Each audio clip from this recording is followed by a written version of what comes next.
வந்து அதுக்கான மருத்துவத்தை பார்த்து அதுக்கான மருந்து மாத்திரை எல்லாம் கொடுக்கறது வல்லரசு நாட்டிலே இல்லை. ஏன் இல்லைன்னா வல்லரசு நாட்டில் இருக்குது. போன் பண்ணா டாக்டர் வருவாங்க, அதுக்கு காசு வாங்குவாங்க. இலவசமாக ஏழைகளையும் பிற்படுத்த ஒடுக்கப்பட்ட மக்களையும் இல்லம் தேடி வந்து மருத்துவம் அளிக்கின்ற, இலவச மருத்துவம் அளிக்கின்ற அற்புதமான திட்டத்தை தந்தவர் நம்முடைய மருத்துவ மற்றும் மக்கள் நலத்துறை அமைச்சர் அவர்கள். அவர் என்ன சொன்னாலும் தமிழக முதல்வர் கேட்பார். ஏன்னா அவர் சொல்றது எல்லாமே மக்கள் நல சார்ந்த திட்டங்களாகத்தான் சொல்வார். அதே மாதிரி இப்போது பிறந்தநாள் கொண்டாடி கொண்டிருக்கின்றோம். அவரை பற்றி ஒரு சில விஷயம் சொல்றேன். அந்த கியூபான்னு ஒரு நாடு இருக்கு. அந்த நாட்டுடைய அதிபர் முன்னாள் பிடல் காஸ்ட்ரோ இருந்தார். அவர் அந்த நாட்டு மக்களை வந்து தெய்வமா கொண்டாடினாங்க. ஏன்னா அதுக்கு முன்னாடி பெட்டிஷ் ஸ்டோன் இருந்தார். அவர் என்ன பண்ணார்னா சர்வாதிகாரியாக இருந்து அந்த நாடு வந்து அமெரிக்காவுக்கு பக்கத்துல தான் இருக்கும். தன்னுடைய நாட்டை பற்றி கவலையே படாம அமெரிக்கா வல்லரசு நாட்டுக்கு அடிமையாக இருந்து கொண்டு தன் நாட்டு மக்களை பற்றிய கவலையே படாமல் இந்த நாட்டுக்கு வந்து கிட்டத்தட்ட காட்டி கொடுத்து கொண்டு தொடர்ந்து வந்து சர்வாதிகாரி ஜனாதிபதியாக இருந்தார். அதை மக்களை எல்லாம் சேர்த்து அந்த பெட்டிஸ்டோவை எதிர்த்து போராடி மக்கள் இயக்கமாக மாற்றி அந்த நாட்டுக்கு அதிபரானவர் தான் வந்து பிடல் காஸ்ட்ரோ. அவர் பிடல் காஸ்ட்ரோ ஆன பிறகு கூட அமெரிக்கா வந்து பக்கத்தில் இருக்கிற பெரிய வல்லரசு நாடு. இன்னைக்கு ஏன்னா ஒரு வல்லரசு நாடுல பக்கத்தில் இருக்கிற நாட்டுல கொஞ்சம் பயப்படும். ஆனா அமெரிக்காவின் பக்கத்தில் இருந்தாலும், அமெரிக்கா பெரிய வல்லரசு நாடாக இருந்தாலும் அதற்கு அடிமைப்பட்டு போய்விடாமல் தன்னுடைய நாட்டு மக்களுடைய நலனுக்காக தொடர்ந்து போராடி அமெரிக்கா எதிர்த்து போராடி 40 ஆண்டு காலம் தொடர்ந்து அந்த நாட்டு அதிபராக இருந்தவர் தான் இன்றைக்கும் உலக மக்களால் பாராட்டப்பட்டு பிடல் காஸ்ட்ரோ. இதை ஏன் சொல்றேன்னா நம்முடைய தளபதி அவர்களும் கிட்டத்தட்ட பிடல் காஸ்ட்ரோ மாதிரி தான் இருக்கிறார். இந்த தமிழ்நாட்டின் சிறந்த முதல்வராக இருக்கிறார். எப்படி பிடல் காஸ்ட்ரோ அந்த நாட்டை 40 ஆண்டுகள் ஆண்டாரோ அதை போல மக்கள் நலனுக்காக உழைத்துக் கொண்டிருக்கின்ற நம்முடைய தமிழக முதல்வர்களும் தொடர்ந்து இந்த தமிழ்நாட்டை 40 ஆண்டு காலம் குறைந்தபட்சம் ஆள வேண்டும். அவர் வழி என்று என்னுடைய உதயநிதி சார் அவர்கள் இந்த நாட்டை ஆள வேண்டும் கேட்டுக்கொள்கிறேன். ஏனென்றால் மக்களுக்கான ஆட்சி, எதை பத்தி கவலையே பண்ண மாட்டேன்.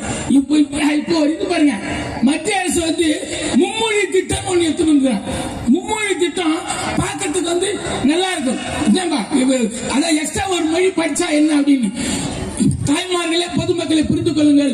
மும்மொழி திட்டம் ஒன்று வந்துருச்சுன்னா நம்மால் என்ன பண்ணுவோம் தெரியுமா? ஹிந்தி படிப்பான், இங்கிலீஷ் படிப்பான், தமிழ் நாளடைவில் தேய்ந்து போயிடும். இதற்கு உதாரணமும் இருக்குது. இது உதாரணம்னா பீகார்ல வந்து பாத்தீங்கன்னா அவங்களுடைய தாய்மொழி வந்து போஜ்புரி. ஆனால் இப்ப பீகார்ல 90% போஜ்புரி யாரும் பேசுறதே கிடையாது. அவங்க தாய்மொழியை மறந்துட்டு ஹிந்தி மட்டும் தான் படிக்கிறான், இங்கிலீஷும் படிக்கிறது கிடையாது.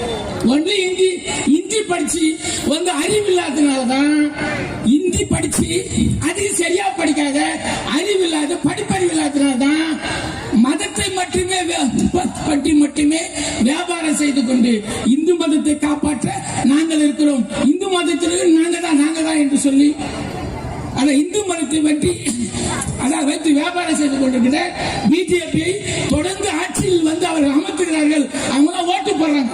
தென்னிந்தியாவில் யாரும் ஓட்டு போட மாட்டாங்க. ஏன்னா கேரளால இருந்து கர்நாடகா, தமிழ்நாடு எல்லாருமே கிட்டத்தட்ட 90% படிப்பறிவு உள்ளவர்கள். அதே மாதிரி இருமொழி திட்டத்தில் இருக்கிறவங்க இங்க எல்லாம் விவரமா இருப்பான். இங்க இருக்கிற யாரும் பிஜேபி ஓட்டு போட மாட்டான்.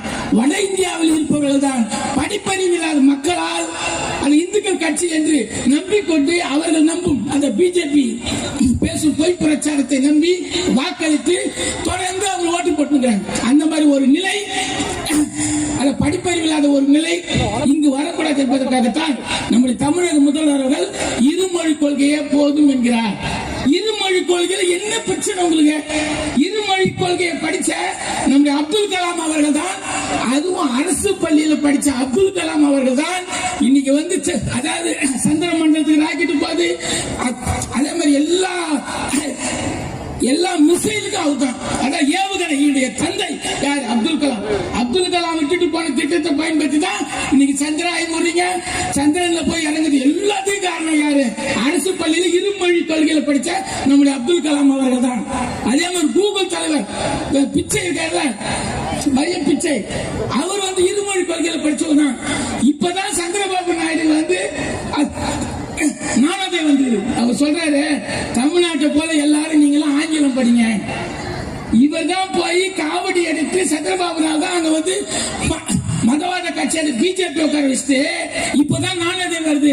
ஆந்திராவில் கூட எல்லாரும் இங்கிலீஷ் படிங்க பாருங்க. தமிழ்நாட்டில் எல்லாம் இங்கிலீஷ் படிச்சுட்டு நிறைய டாக்டர் நிறைய ஐஏஎஸ் வராங்க.